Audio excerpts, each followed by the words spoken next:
Hujan deras dan angin kencang ini melanda 18 desa di 12 kecamatan di Kabupaten Klaten, Jawa Tengah. Jadi belasan rumah rusak di bagian atap karena tersapu angin kencang dan tertimpa pohon roboh.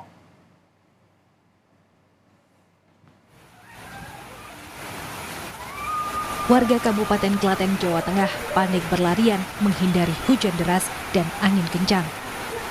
Hujan deras disertai angin kencang melanda 18 desa di 12 kecamatan di Kabupaten Klaten, Jawa Tengah. Angin kencang menyapu atap rumah dan menumbangkan sejumlah pohon hingga menimpa rumah warga. Hujan deras juga mengakibatkan genangan air di permukiman.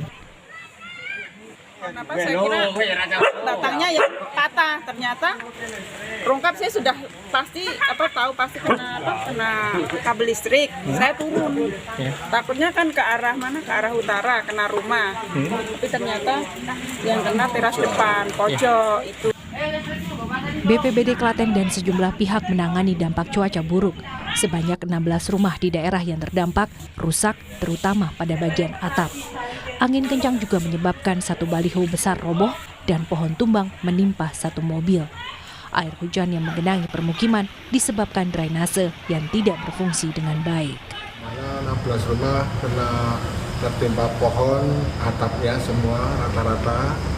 Terus ada mobil yang kena timpa pohon satu, dan ada cagak telepon satu yang rubuh dan sama baliho satu. Penanganannya bahwa untuk kami yang tadi itu untuk akses umum kita amankan dulu kaitannya pohon-pohon yang tumbang di jalan dan yang menimpa rumah warga. BPBD Klaten tidak menerima laporan korban dari peristiwa ini. Upaya penanganan pohon tumbang diprioritaskan yang menutup jalan dan menimpa bangunan. Nikolaus Irawan, Kompas TV, Klaten, Jawa Tengah.